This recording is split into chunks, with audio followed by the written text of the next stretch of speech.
We can start. Ish. All Hi right. there. Hi, All right. Good morning, everyone. everybody. Sorry for the delay. Actually, I have to apologize twice. Once for delaying now, and once for the fact that I had to postpone it twice. Can you hear me properly? Yes. Yes, Yes, yes. we can. Twice in the past because of other reasons. Anyway, here I am. Originally, I was supposed to present The Anarchy by William Dalrymple. Anarchy, The Relentless Risk of the East India Company. Wonderful book. But then I didn't feel up to it. I told Mohini, I want to talk about some feel good book. There is so much of anarchy all around us. So I chose one of my most favorite books, or the favorite book, The Human Comedy by William Saroyan. Not sure up to this point how many of you have read the book and how many decided to see the film. I have not seen the film. You know what happens when you are a book lover and when you read a book and then you don't want to really see the film and get disappointed. So far I've avoided watching the film. I know for a fact that this book was originally written by William Saroyan as a script for a film and was rejected as too long. So he made it into a book, and subsequently they did take the film. I don't know how much of the book they could get into the film.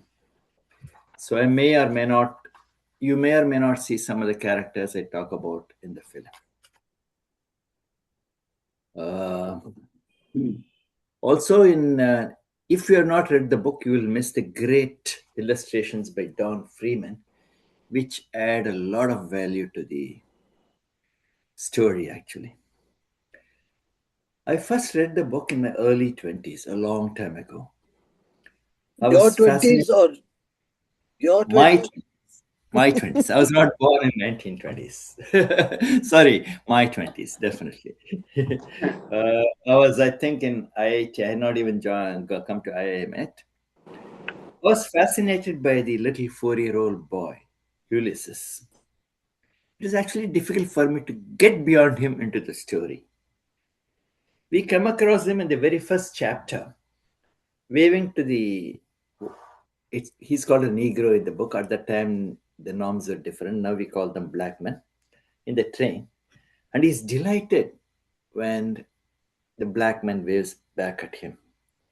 We meet him again in different chapters, and we start loving this child who his mother, in her own words, knew him as, had eyes, and beyond eyes, vision, and beyond vision, heart and love, and hunger to know. Maybe it's a good description of all 4-year-olds, or maybe it's Ulysses, but Saroyan sort of picturizes him in such a way that you cannot help but love this child. The book, The Human Comedy, is often described as a. Oh, by the way, this is Ulysses. This is some of the illustrations you probably missed. This is the guy. May I remember that? Hey, I think I had read that in I Am Cal.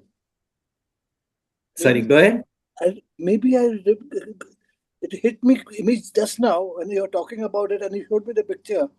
I think I've read it in I Am Cal. Oh yeah, probable. That's the time we all started reading it. I think I read it a little before, in one of the holidays in IIT or IIM. This book is often described as coming of age of Ulysses' brother, Homer Macaulay. It's about the Macaulay family. But when I read it the first time, it was as much the story of the world as seen by the lovable 4-year-old Ulysses. Subsequently, over the years, I have either recommended this or gifted this book to people close to me. And I didn't have to read it that frequently because I remembered the book so well, but I have read the book infrequently over the last 5 decades. Could you raise your voice a little? Sure. Over the years, I have read this book infrequently, and I've recommended it and gifted it to a lot of friends. And each time I read the book, I see a very different facet of the book, depending on my experience in life over time. That is what is fascinating about this book. It's a very simple book, but when you read back again after gaining some experience in this world, that it gives you so much more. For example, when I read the book much after I migrated to USA, Americas in the 1990, I realized that the book was also about immigrant life in USA, the good and the bad aspects of it. This book is all about an immigrant Armenian family and various other characters, many of whom have migrated or their families have migrated at some point in their life to a town of Ithaca, an imaginary town in California. Uh, Another fact that struck me earlier on was even though I told Mohini I wanted to skip the anarchy and move towards feeling good, I could not avoid the wars. When was the world ever without wars? This book is also set in the time of World War II. So, the World War II forms the backdrop of this book. In a faraway land, the war is taking place. I remember reading this book again, or maybe I think the second time when I was in IIM Cal, and in the midst, and at that time, I had just seen the film, the great film, of course, by Satyajit Ray. How do I pronounce it? In English, they called it Ashwani Shankit. Am I correct, Kaveri? Ashwani Sanket, right? Yeah. Or That's they called fine. it this thunder. That I could see a parallel there. That story is also set with the backdrop of the Second World War, happening somewhere in the corner of the world, but the impact is very similar on the lives of human beings. How a distant war can affect the lives of human beings. So, what is this book all about? By the way, I don't know what the presentation mode in. Even though I've been attending this club, I don't know whether I'm supposed to. I did not know whether I'm supposed to present the story or just throw it open to public discussion. But Present, Kaveri told, present the story. yeah, Kaveri told me that the norm in this group is to present the story first and then discuss it. So, what's this book all about? Let me read from the back cover. The place is Ithaca in California's San Joaquin Valley. The time is World War II. The family is the Macaulays, a mother, a sister, and three brothers, whose struggles and dreams reflect those of America's second generation immigrants. In particular, 14-year-old Homer, determined to become the fastest telegraph messenger in the West. He finds himself caught between reality and illusion as delivering his messages of wartime death, love, and money brings him face to face with human emotion at its most naked and raw. Gentle, poignant, and richly autobiographical, this delightful novel shows us the boy becoming the man in a world that, even in the midst of war, appears sweeter, safer, and more livable than our own. The book itself is small, but I don't know, most people I think only read. Even now, I bought another new copy, and the book is still the same copy with small prints. It has 192 pages in 39 chapters.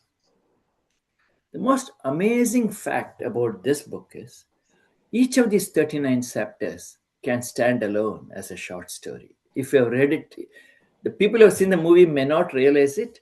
If you read the book, you will realize it. It is not just a story of Homer and his little brother Ulysses and the Macaulay family.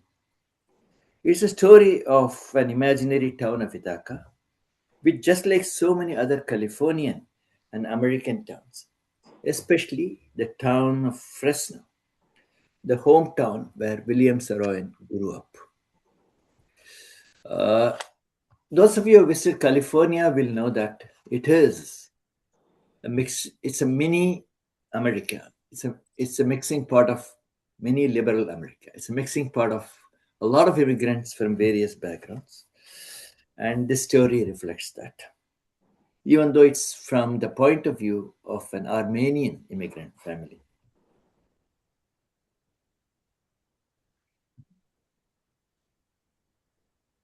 This is a story of immigrants from all over the world. They come to America with dreams. They turn into what, in the book itself, he describes it, what he calls Americans. Which is a mixture of various cultures. And they have their fulfilled dreams. Some of them are unfulfilled dreams, like Mr. Ara of the Ara's market, who still stands outside his market in the book with his young son and dreams of the land he came from. It's a story of, Miss Hicks. Miss is the oldest and the most respected and best teacher at the Ithaca High School, who detains the students not to punish them, but to educate them and turn them into good Americans, who nurtures the growth of spirit in the children. Now I am quoting. Who speaks up for her children against being punished by other teachers when they do not deserve the punishment.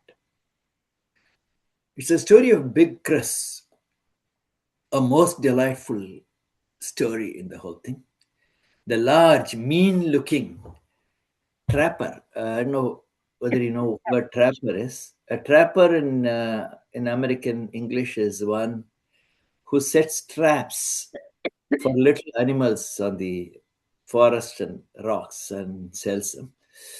He's a trapper from the hills, and he comes down to buy a new gadget, some new innovation of a new kind of trapper by and in the shop the shopkeeper tries to show him uh, the new trap, how it functions.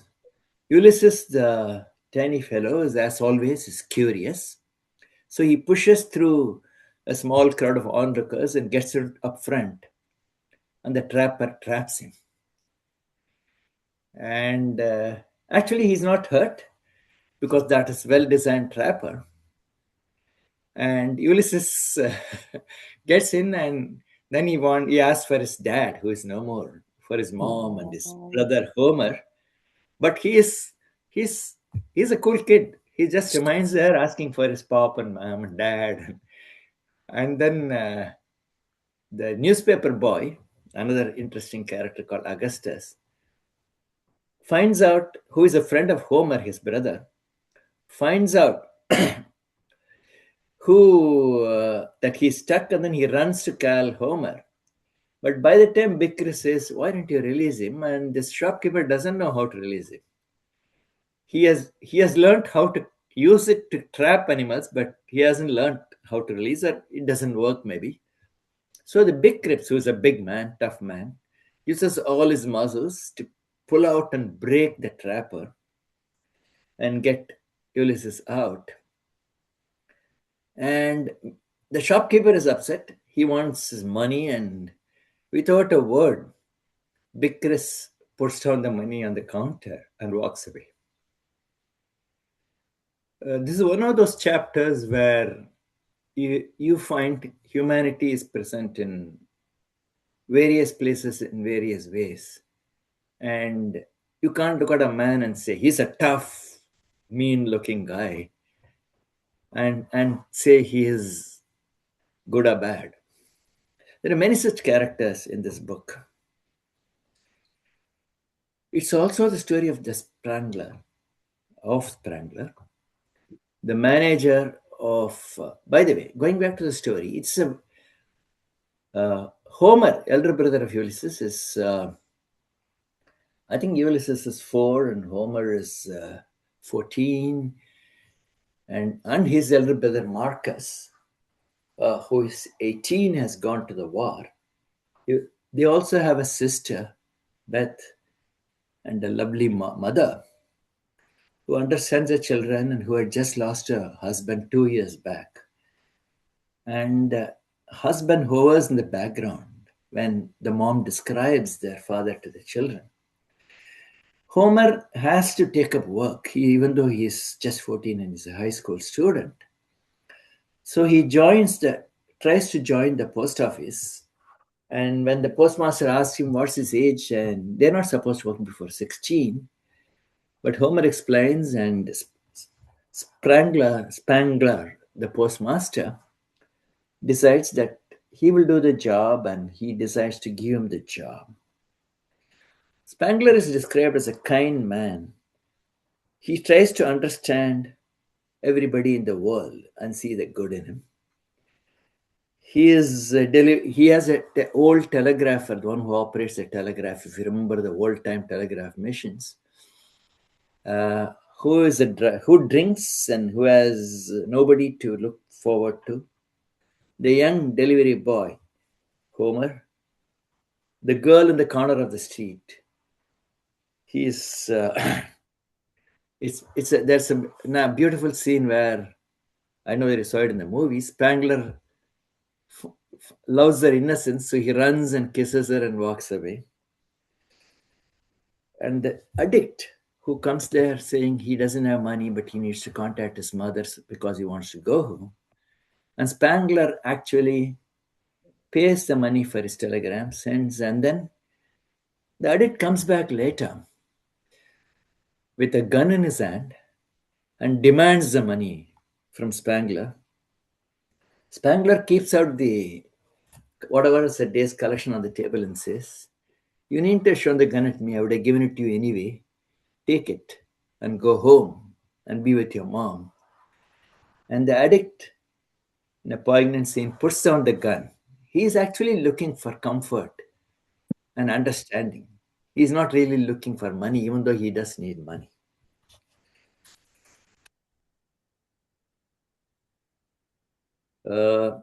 As I told you, it can be looked at as one big novel, or it can be 39 short stories. Each one can stand alone on its own. So it's a Saroyan is known as a minimalist. At the same time, he brings out the characters so well in his narration that you get to know each of them. It's also the story of youth from America. It happened then, it happens today.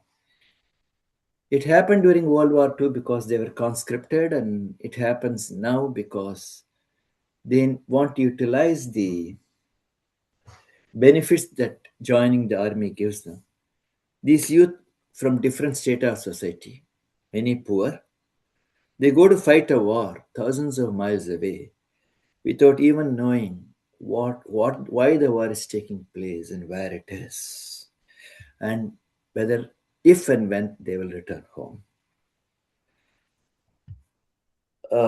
And finally, it's the story of Homer, the telegraph delivery boy, who understands the different facets of humanity when he gets to know Mr. Spangler, when he meets the likes of the young girl he meets in the aptly named Bethel Rooms, only a few letters missing there.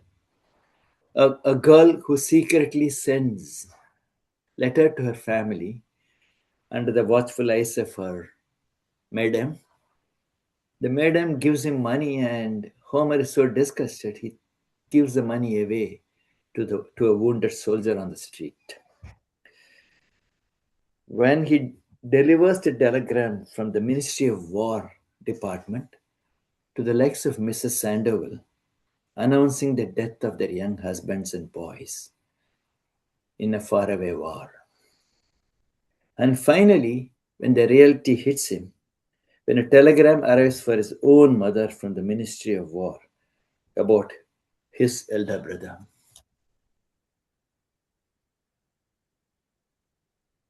It's a story of humanity, of human beings who are mostly kind and good natured. That's the theme of Saroyan. For those of you who have read the book and who have the habit of reading reviews or introductions, normally I don't, but for this book I read, Thelma Shin of Modern Drama writes, to recognize the world for what it is, to admit the apparent hopelessness of an affirmation of the individual, it's still to be willing to gamble on human dignity because of the value of the attempt itself sounds more like courage than romanticism. It's a charming story of characters who live in the pages of the book and stay in your mind long after you have read the book. As I told you earlier, each chapter can be a story of its own, each of a living human being with his own characteristics, aspirations. William Saroyan wrote the story for his mother. It's and dedicated the book to her. Her name is Takoi Saroyan. It's an interesting dedication. Actually, it also is touching dedication. Let me read it for you. I've taken all this time to write a story, especially for you, because I wanted it to be an especially good story, the very best I might ever be able to write. And now, at last, a little pressed for time, I have tried. I might have waited longer still, but as there is no telling what's next or what skill or inclination will be left after everything else, I have hurried a little and taken a chance on my present skill and inclination. Soon, I hope, someone wonderful will translate the story into Armenian. Obviously, she didn't know English. So that it will be in print, you know well. In translation, the story may read better than it does in English. And as you've done before, maybe you'll want to read some of it to me, even though I wrote the stuff in the first place. If so, I promise to listen and to marvel at the beauty of our language, so little known by others, and so much less appreciated by everyone than by you. As you cannot read and enjoy English as well as you read and enjoy Armenian, and as I cannot read or write Armenian at all, we can only hope for a good translator. One way or another, though, the story is for you. I hope you like it. I've written it simply as possible, with the blending of the severe and the light-hearted, which is especially yours and our families. The story is not enough, I know, but what of that? It'll surely seem enough to you, since your son wrote it and meant so well. And this is very interesting because this is the way many children, many immigrant families' way of life is. Not all parents, not all mothers know English that well, and the children don't know the mother language. As a matter of fact, even though my children have benefited a lot from having migrated here, one of my biggest regrets is that I couldn't really get them interested into Tamil literature, even though they do speak Tamil, which to me is a passion. All right. So, I don't know what's the time like. Can I throw it open to discussions, or would you like me to read a? They're all individual stories. Read a little more. Sorry? Tell about the story a little more, and then another 10 minutes, and then we can ask questions. Sure. And would you read out a passage? It gives us sort of an idea of the way, the style. That's what I thought. Rather than tell you the story, as I told you, the story is really what I've summarized. And then there are individual, like the story of Big Chris is one chapter. The story of Miss Hicks, how she handles children, is another chapter. The story of Marcus talking to his friend when they were sent to the war is another similar to that. So I will read some extracts from here, which gives you a feel of Saroyan's writing, and each one is a story by itself. Anyway, this is about Homer. The day after he joins work, he's biking to work. Even though he was moving along swiftly, Homer was not missing any of the charm of the region. Look at that, he kept saying himself of earth and tree, wine and sun and cloud. Look at that, will you? He began to make decorations with the movements of his bike, and to accompany these ornaments of movement, he burst out with a shouting of music, simple, lyrical, and ridiculous. The Macaulay family, her mother, is very good in playing harp, and her father Can't saved. hear. Sorry, can you? Hello? Talk a, Hello? talk a little louder. We Come closer to the can, mic. we can hear you. Okay. Come closer to the mic. Yeah, sure. The Macaulay family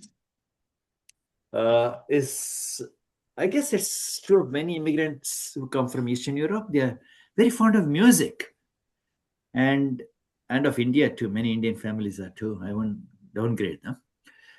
And his father, in his mother describes in one chapter, he saved money for 10 years from odd jobs that he was doing to buy a harp for his mother and a piano for his daughter. So every day there is music in their house, for good, for bad. And that's one thing that immigrants is a diversion for immigrants when they either miss their homes or when they miss their culture. Music brings them together. There is a chapter where Mr. Spangler takes his girlfriend on the car and goes, and in the way they pass by different community groups getting together and singing music.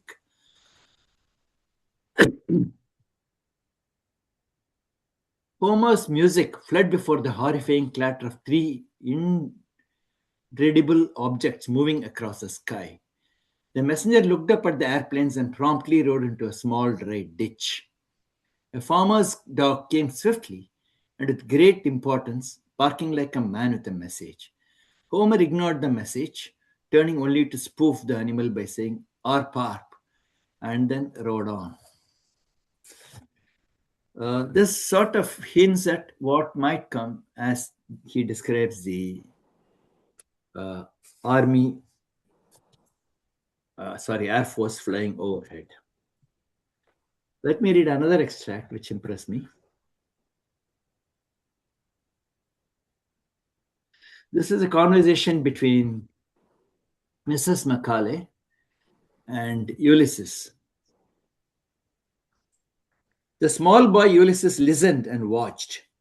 Something about everything was mysterious, and he wanted to find out what it was, even though he was half asleep. At last, he summoned up enough energy to say, "Where is Marcus?" "Marcus is in the army," Mrs. Macaulay said. "When is he coming home?" "When the war is over." "Tomorrow?" "No, not tomorrow." "When?" "We don't know. We are waiting." "Then where is my father?" Ulysses said. "If we wait, will he come back home like Marcus too?" "No, not that way.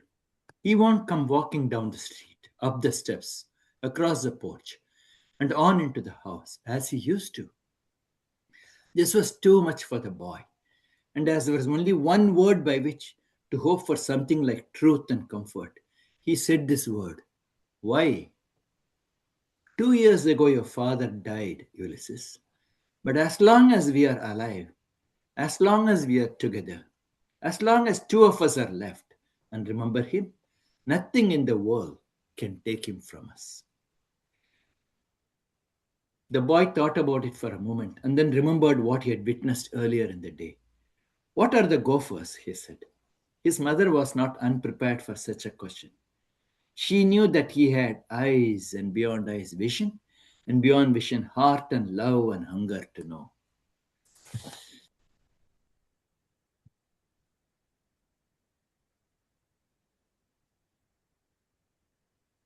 Okay, this is about Mrs. Macaulay. She waits in her armchair for her son to return. He is an evening night delivery boy because he goes to deliver telegrams after school. And he comes home by midnight. Uh,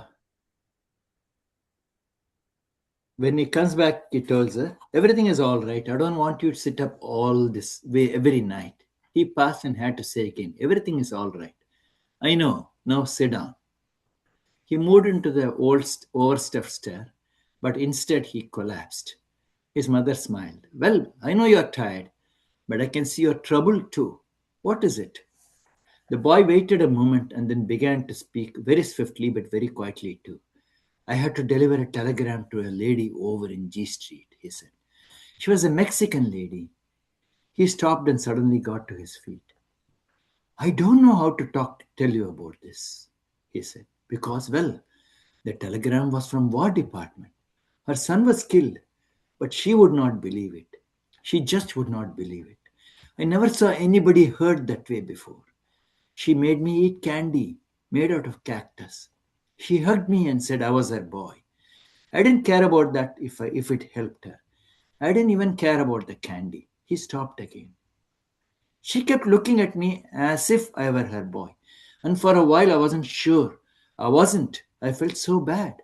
When I got back to the office and the old telegraph operator, Mr. Grogan, he was drunk, just as he said he would be. I did what he told me to do, splash water on his face, got him a cup of black coffee to keep him awake. If he doesn't do his work, they'll put him on pension, and he doesn't want that. I got him sober all right, and he did his work all night. And then he told me about himself, and then we sang.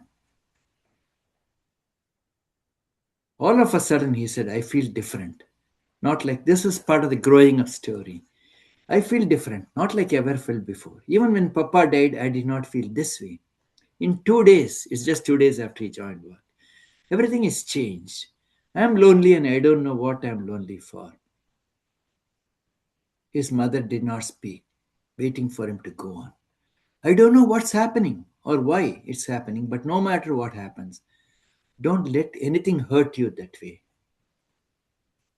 The woman waited to see if he had anything more to say, and as he did not, she began to speak.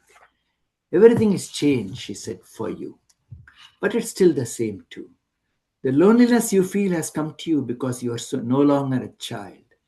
But the world has always been full of that loneliness. If a message comes to me as to the Mexican woman tonight, I cannot tell you what I shall do. I don't know. She stopped suddenly and then, after a moment, went on, almost cheerfully. So he has also mixed a lot of humor into the story. For example, in Miss Hicks' class, after an ancient history, when Hicks asks, what did you learn from the story?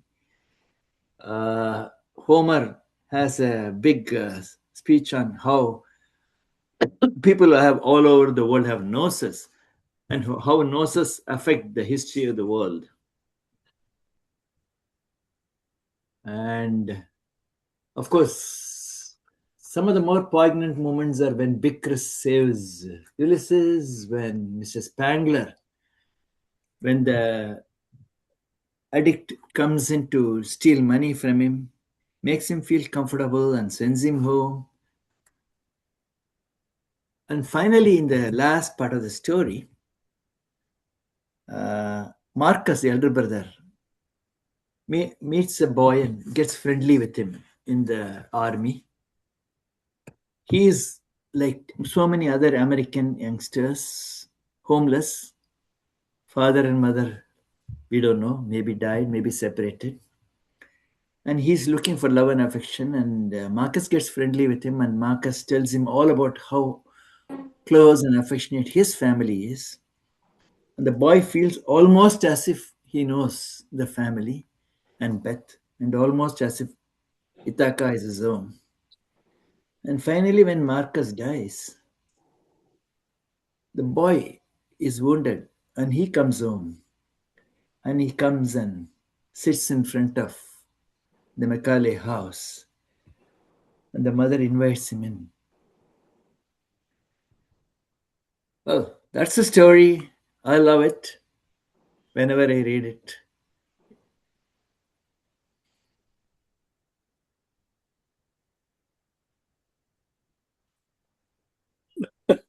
Hmm. Oh, Great, Vasu. Thank you so much. That gives a good idea, of what happens in the book. I can see that it's a number of vignettes of life in America, different kinds of people, the lives they lead. What I'm wondering about is the title. Could you throw light on the title? I believe, I don't know if there's a right explanation. I believe what he means by the human comedy is, I'm reminded of an old Tamil song where the comedian sings, the whole world is a comedy. You believe something is will happen, something else happens. But it's a lot of fun in life. I believe that's what he sort of hints at. You may have, I think you're open to give your own explanation. I presume that's the way Saroyan left it. I think it's a comedy of being a human in this world.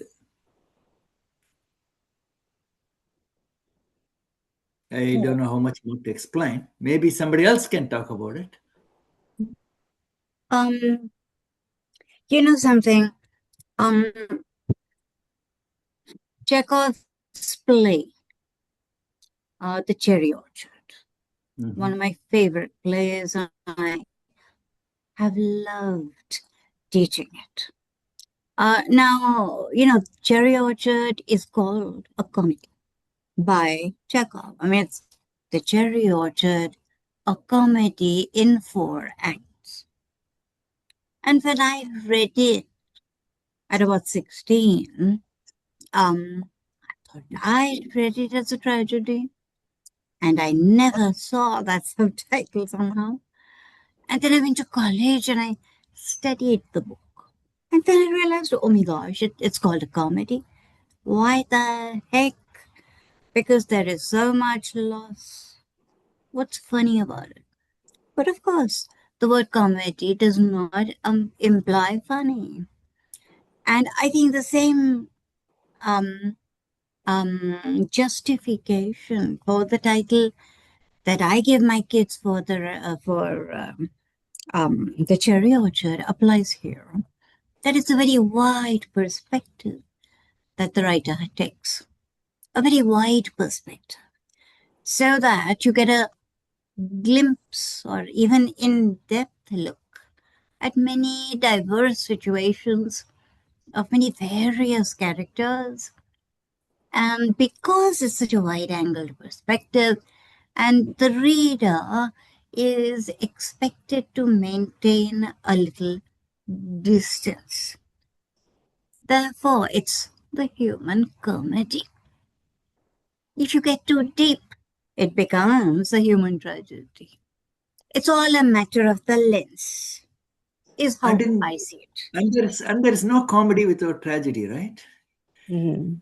It Yes. is comedic because there is tragedy in life. Mhm. can I interrupt in that? Please. Vasu Satish here, Satish Khoth. Hi, Satish. Hi. I haven't met you for years, my friend. Uh, I've always said that, when I've been they long. Well, I've been planning a trip to Pune and Bombay for a long time. As a come matter on of fact, over, Mohan come on is over. inviting us. Mohan says, "Why don't you come over and Yeah, sometime?" yeah. Let's have a get together of people who like to read and talk about this. Our book club is over 25 years old, Yeah, and so I've been attending some of your presentations.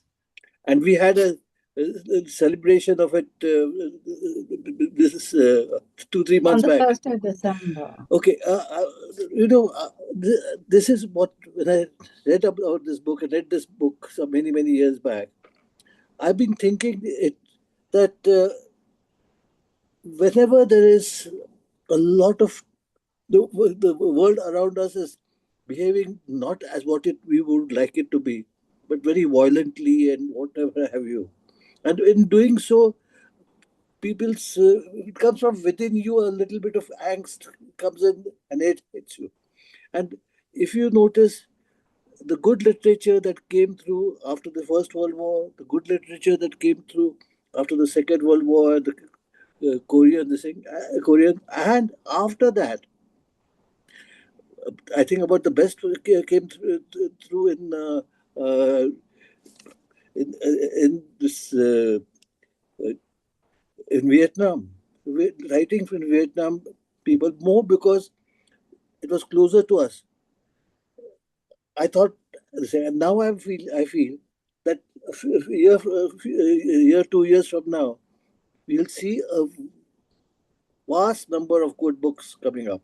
Because when a person feels it, हमारा क्या होना है यार, हम कहाँ जा रहे हैं, अब सब ठीक चलता था, अभी अरे कुछ गड़बड़ हो रही है. This kind of a thought that comes on is what brings you to write and say things about it. This is what I feel. I've been trying to tell others that the good books will come after some violence has taken place in the world and a big shake-up is there. No, you are right. As a matter of fact, there have been, in spite of the strict censorship, there have been books and movies coming out of Iran, which are amazing. From Iraq, in Iraq. Iran, yeah. There are some Iranian films and Iranian books. Oh. Which really touch you. And they somehow bypass the censorship, or they publish it in Europe, or do something about it. There's some excellent books and movies. I haven't get to see anything. I can send you some.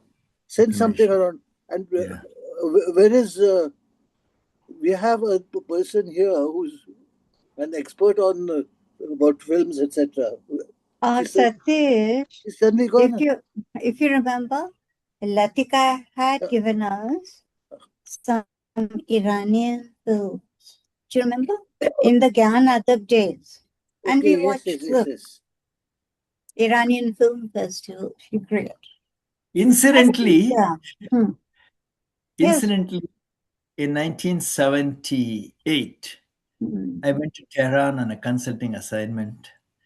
I landed in the evening, went to my hotel, got up the next morning, looked out on the main street, and there were tanks on the road. Oh, really? That was the start of the Iranian Revolution. Oh my God. I stayed there for 100 days. I couldn't come back. I had to say Vima Komini when I went into the power generation company where I was consulting, and then that closed. And I moved. I didn't have money, so I moved to a friend's place when they were in India. And that was next to the university. Every day there'll be a fight between the soldiers and the students on the streets. But they will both break for prayers. And I used to walk out and buy my food. And one day when I go back, because they had closed the entrance, so I had to move to another friend's place. It was interesting, at the same time quite scary. Gosh, yes.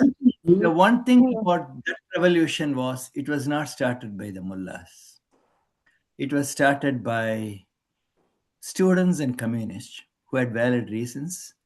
Unfortunately, at some point, the religious fanaticism took over. Well, Satish's point about good literature coming after violence. I think good literature comes out of eras where humanity is forced to think in depth about themselves, right? That's it. What's happening? What are we doing? What is our life meant to be? And what has it become? Think like that. Okay. Anyway, yes. Other people, come on. There is one question I'd like to ask. I'm Uma.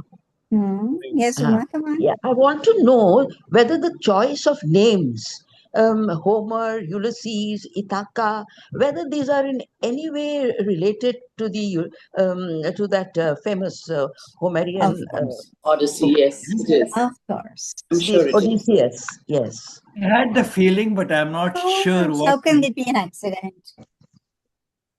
I think it could be one of two things. Maybe there is some relationship, or maybe he loved that Just to ancient win. and he just decided to use them, or maybe they are common names in Armenia.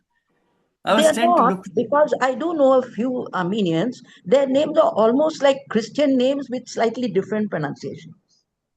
But this is Yes so and no, because I think a lot distinctly. of, or if you know them in America, many people just They change their choose names, these names. Christian names. It may not be their Marcus original reminds names. me of Marcus Brutus. So I was wondering. Yeah, I had the same question, but I have no answer to that. Okay. I feel such famous names. I mean, they cannot be an accident. There must be some connection. It is intentional, Again. but connected to the novel and the characters, or just his love for the novel, I don't know. Or whether they're common names in Armenia, who knows? I think it's all with the large perspective. I think that's Yes. a very important thing here. The largeness of the perspective, the human comedy,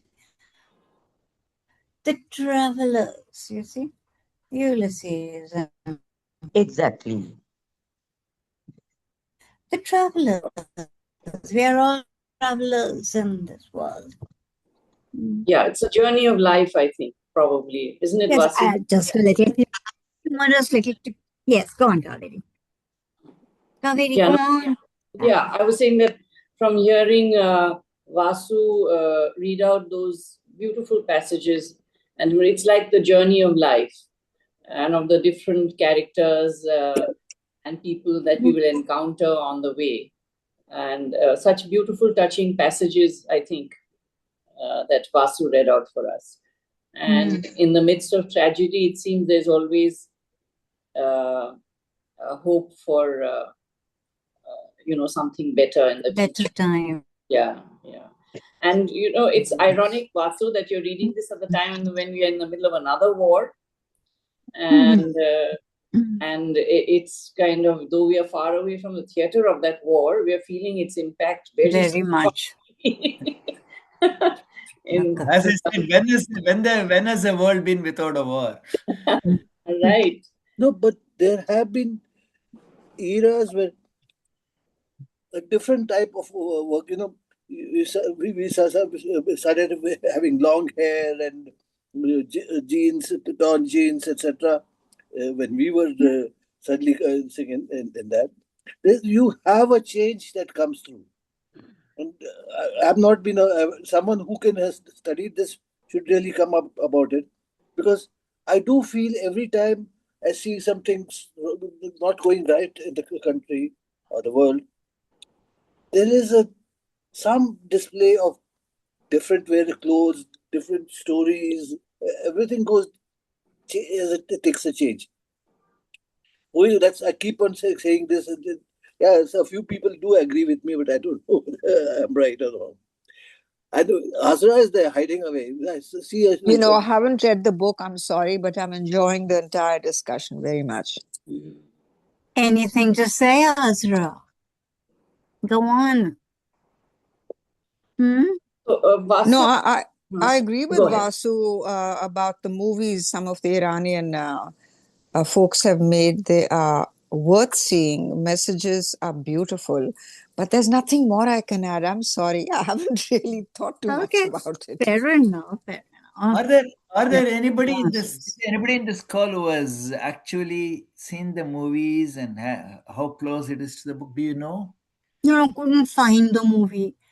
I so wanted to see it. I tried to get a movie. I couldn't get through. Could not reach it.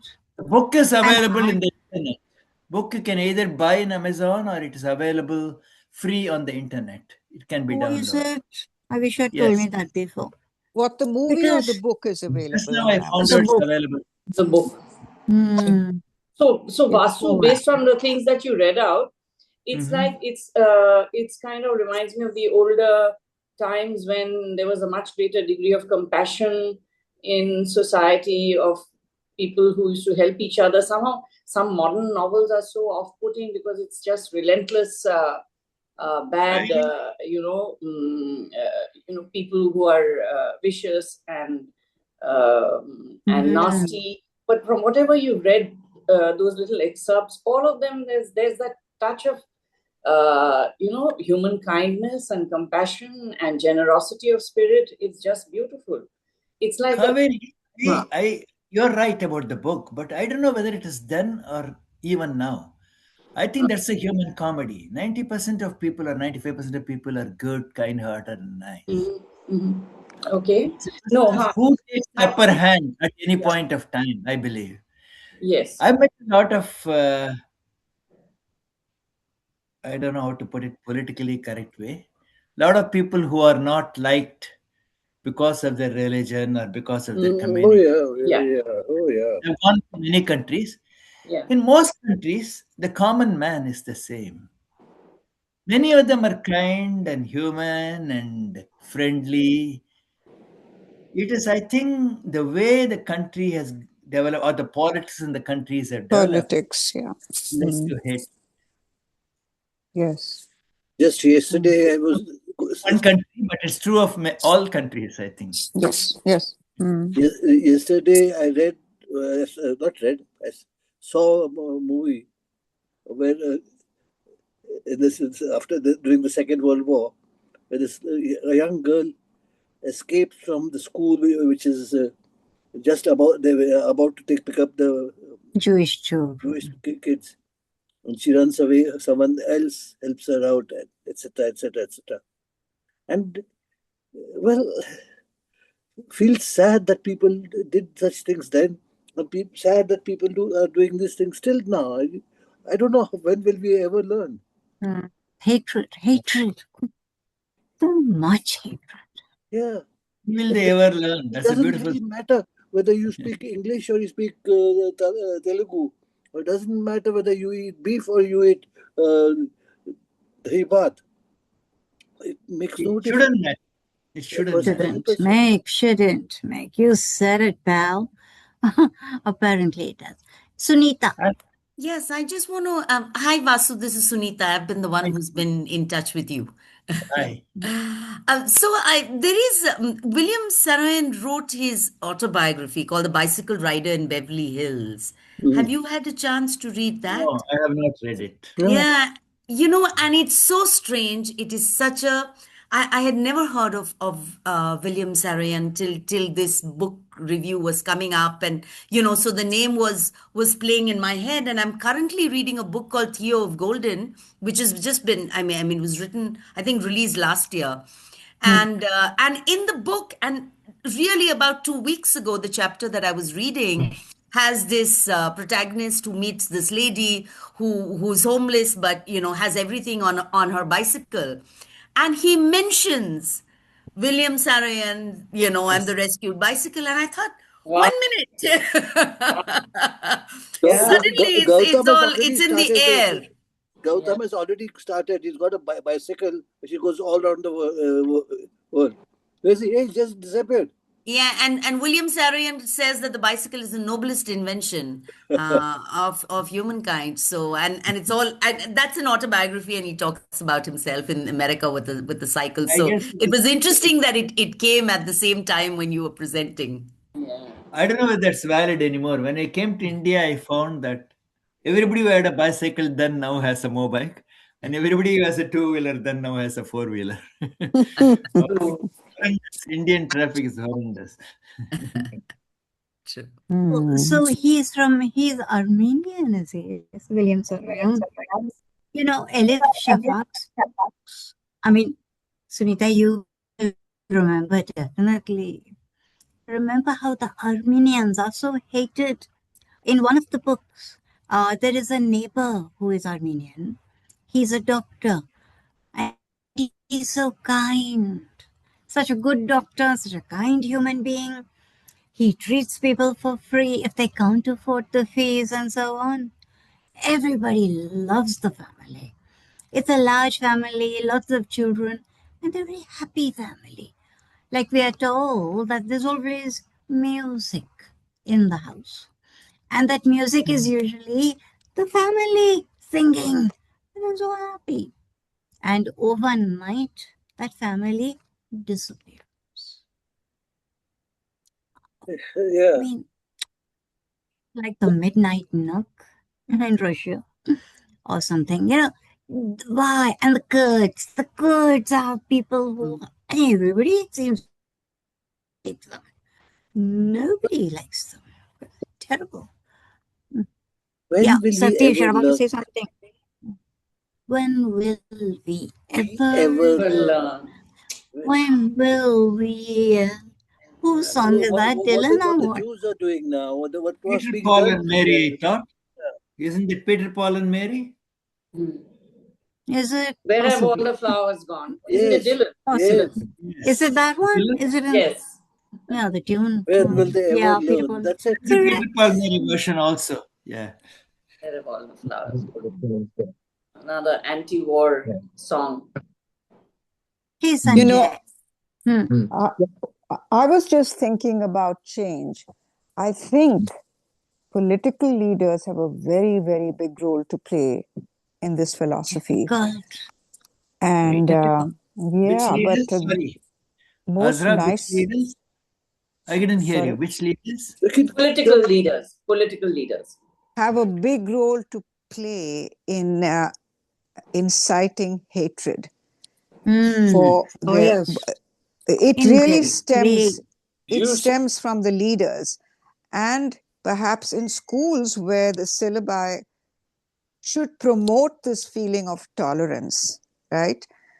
And when there are authoritarian leaders or dictators, they begin to change history, what's written in the books, and they're all dog whistles. So if I mean, this is just a dream, if nicer, kinder people would become politicians, which almost is asking for the impossible. आपके मुंह में घी शक्कर.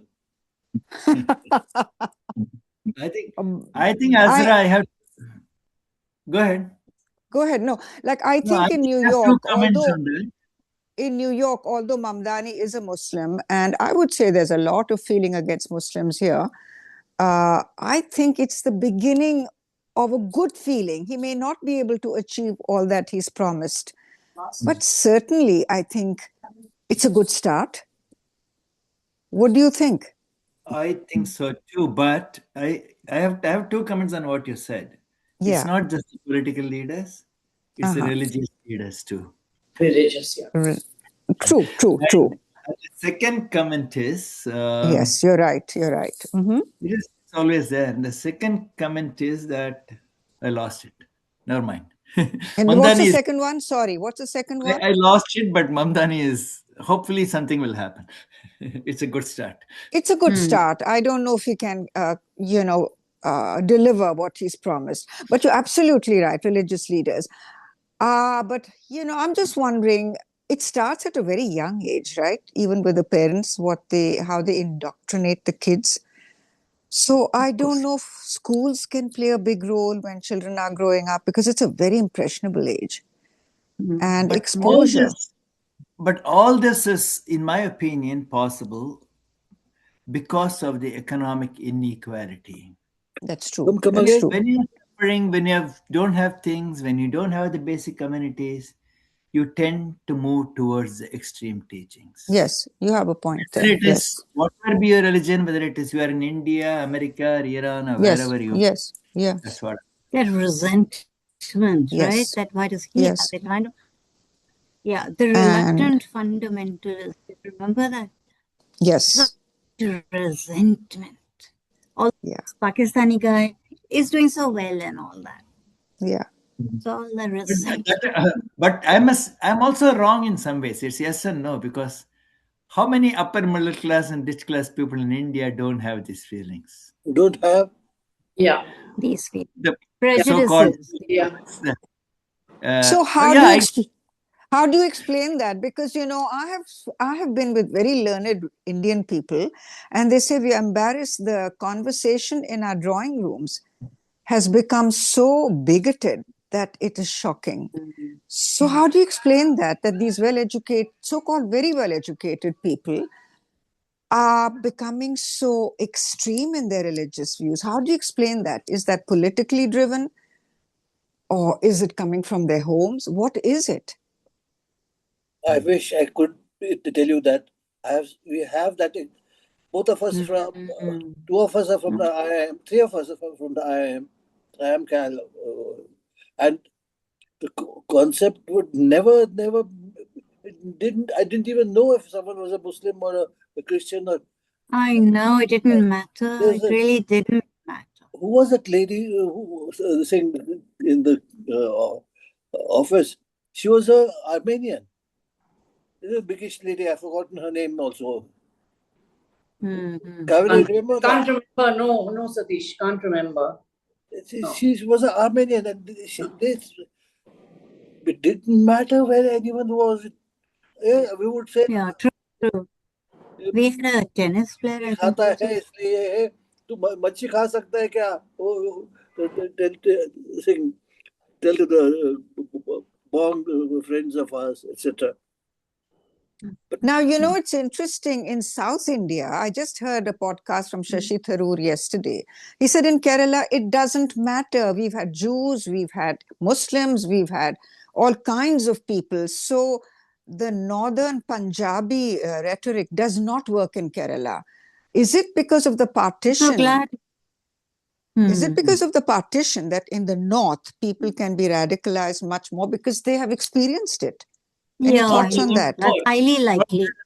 Experienced 50 years ago, 60 years ago. Yeah, they're all dead and gone, those who experienced it. They don't live anymore. I don't know. Yeah, Maybe I mean, their parents keep talking about it. I don't know. Yeah. And it has filtered through. Could be. Yeah, I think to a certain extent. Sorry. Other people also said one more thing. Sorry. It's not just tolerance, it has to be acceptance. Acceptance. That's what. Yeah. Well, but it has to be what? Acceptance. That's what Shashi Tharoor says all that. Yeah, you accept, not just tolerate. Yeah. You know, it's Ian Forster who wrote that essay, Two Cheers for Democracy. And it's a collection of essays in which he says that we are told to love thy neighbor. That's a little hard, you know. But what you can do is tolerate. So that sort of very down to earth, realistic attitude is tolerate. Now, what Vasu is saying, that Shashi said, not enough. You got to accept. Yes. Yeah. Good. And really, in the time that I was growing up, I think maybe those are very idealistic times. I don't know. I wasn't aware of it then. But my father told me that the worst thing about Hinduism is the caste system. How can one person be better or higher than another by birth? And I was quite fascinated. But then how, Daddy? And then he said, don't worry about it. By the time you grow up, caste won't exist. But it has not only continued to exist, but it has, I think, been reinforced after the Mandal Commission and all. So in many ways, you've gone backwards. Many ways. And sadly, so it's still very going strong. Going stronger and stronger. Caste is one thing. Other people haven't spoken yet. Come on. No, caste is one thing, but all over the world, these things exist. It's either caste, or color, or money, or even in specific religions which are not supposed to recognize caste, there is class difference. There's a class difference. Definitely. In America, there is class difference. I'm sure in Iran, in England, everywhere there's class difference. There is color difference. The English language itself is biased. Oh, color. White is good, black is bad. It's white money and black money. Why not the other? The blue idea. True. Yeah. I So think we all live Gautam, in our own bubbles, Sanjay, right? Yeah, go ahead. Yes, it is our own bubble, you know. come on, guys. I agree with you. You said it's our own bubble. Close friends of ours, we have all came together, but on a certain issue, they are far different from me. Hmm. But do I throw him away as with the sick? But no, I will be with Yeah, him. I try to be with him. And right, both of us do try not to talk about those subjects at all. right. Mm-hmm. Anyway. Yeah, I know. But I believe there is hope in the next generation. There is always Acha, I'm hope. trying to Always hope. hope lies eternal in the human. Yeah. Come on, आपके मुंह folks. में Those who ghee have शक्कर बस वही इतना ही कह सकता है आपके मुंह yes, में घी शक्कर Gautam. बस honestly I tell you I've been feeling I'm very low with what's happening around the world etc. So please bear with me. My writings are not accepted at times because they say, "Oh, Satish, be careful. Don't write like this." So I said, "Okay, I'm not This is taking any offense." a guy. I mean, Satish was in the papers every second day, and in those days, right, 10 years ago, and there were pictures, and a little box would say, "Satish calls this," blah blah. That was the final word. Like today, same newspaper has told its juniors not to print his articles. Incredible, Acha. incredible. It's Acha. Now, who hasn't spoken? And hey, folks, those of you who would like to say something, please do. Sanjay, you haven't said anything. Would you like to? Gautam, Where's yes. Gautam? Gautam is there also. Gautam, go ahead. Yeah, Three, four things. Gautam is One here. is the book is And about Talk a little louder. the author was also from a fatherless and family. talk to the mic. I'm talking to the Who mic. is? The author is also from a fatherless family. Mm. Semi-autobiographical. The Armenians are one of the most persecuted race, and the language is Indo-European. So that's interesting. The reference to Kerala in the conversation is maybe because Kerala is 100% literate. The entire conversation and discussion has moved away from the book and the theme of immigration and how immigrants used to or are just normal people like other Americans. Americans are immigrants themselves, the entire nation.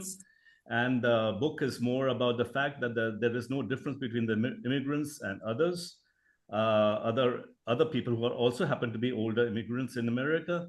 The reference to that political leaders are divisive, I do not agree. I think the political leaders delve into and exploit the inherent divisiveness and hatred humans have towards each other, and they tap into it. The political leaders tap into that to get their votes. The entire conversation, the discussion has kind of basically moved away from the book and its theme.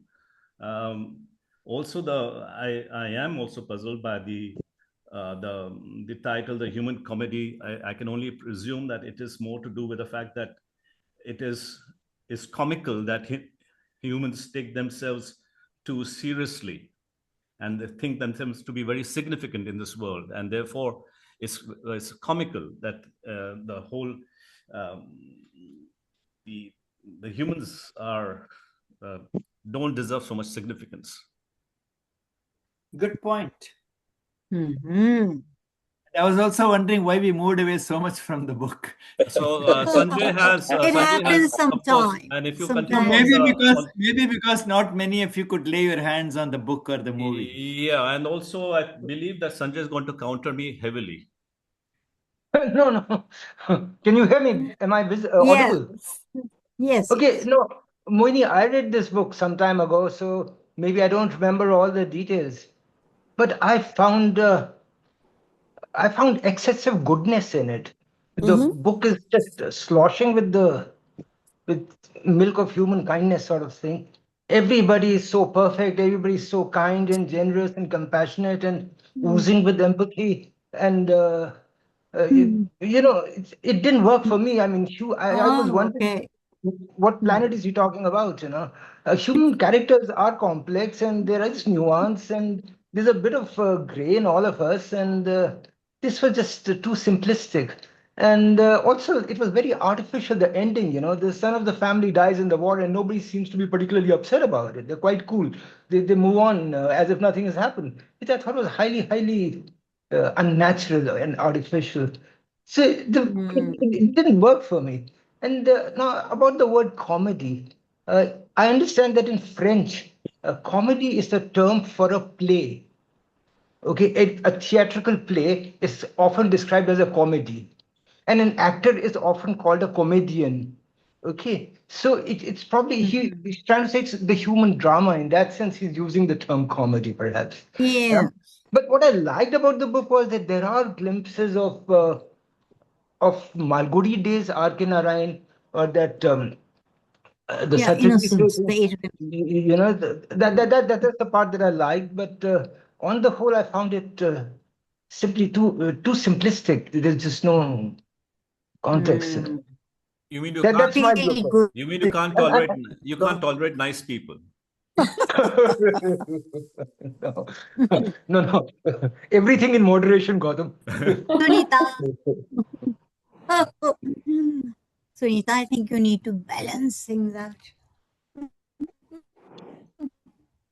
Sorry, Moini, I didn't hear what you said. No, I said, I think we need you to balance things out. We've heard some,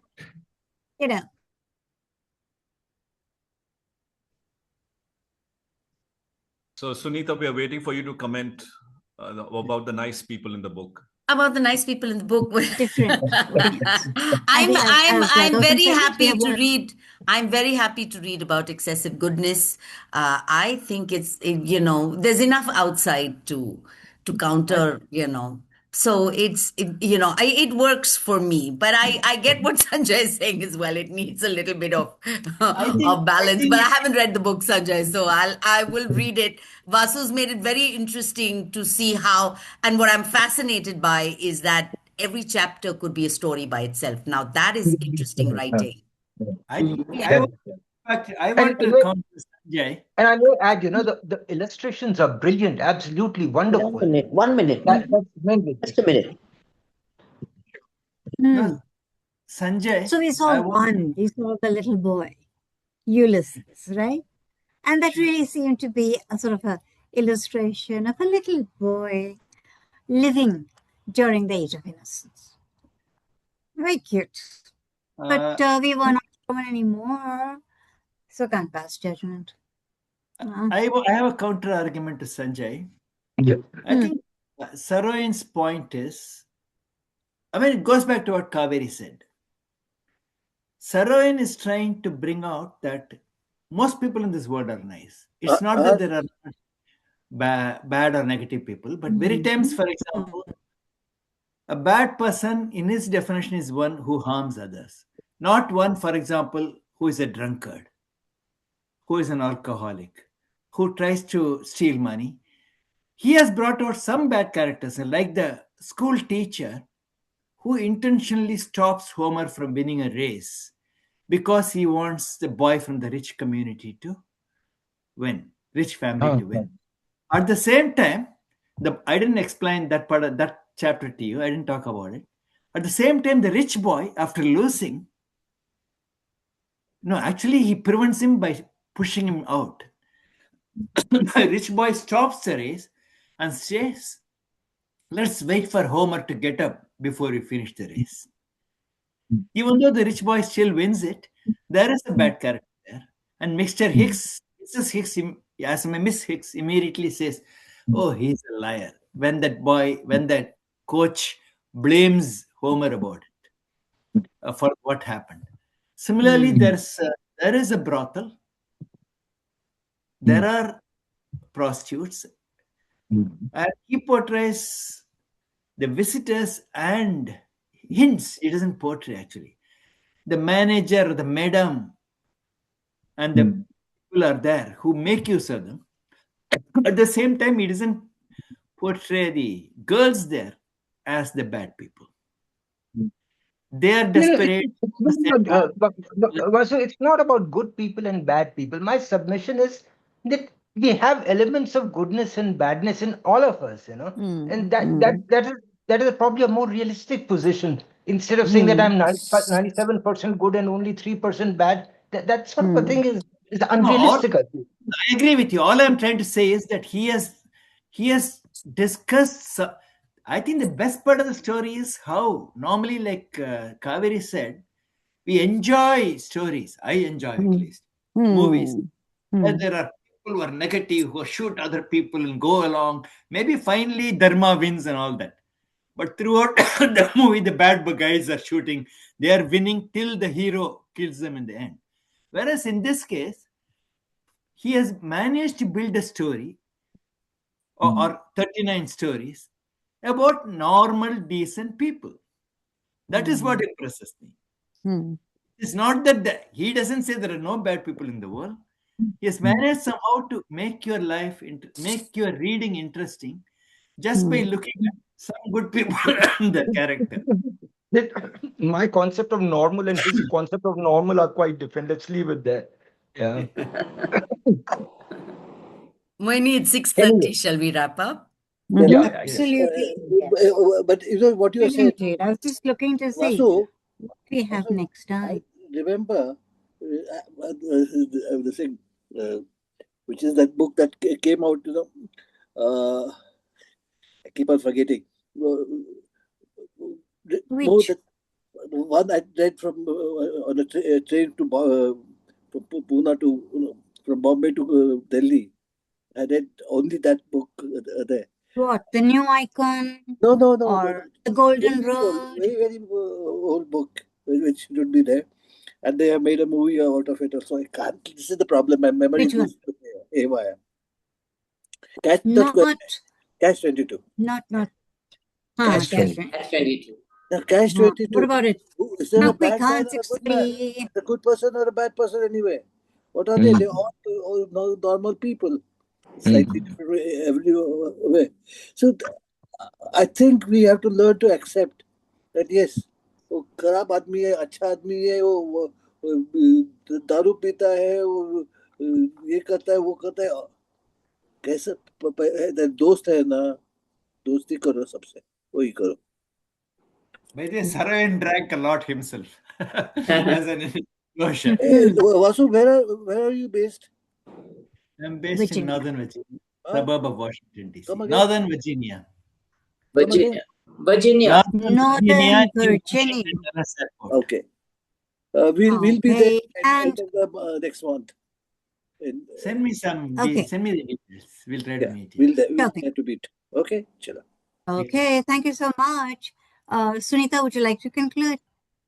Yeah, just thank you so much, Vasu. Thank you for this fabulous presentation. I think it introduced us to a book that sounds so interesting. I definitely want to pick it and read it. And thank you for making the time. It's been, to get up early in the morning and do this for us. Thank you so much. It's been a wonderful presentation. Give me an opportunity. I enjoyed it. Take care. No, Yeah. I think we appreciate it very much. Yeah. Like when Azra also gets up early in the morning, as does Janine. We do appreciate it. Thank you so much. Thank you. And lovely having you guys, from different places. Thanks, Vasu. Take care. And Bye-bye. Kaveri, we see you next time with your presentation. Don't we? Yeah. Next Thank you. Sunday. Bye-bye. Okay. Okay. Come again, Bye. everybody. Bye, Vasu. Take care. Bye-bye.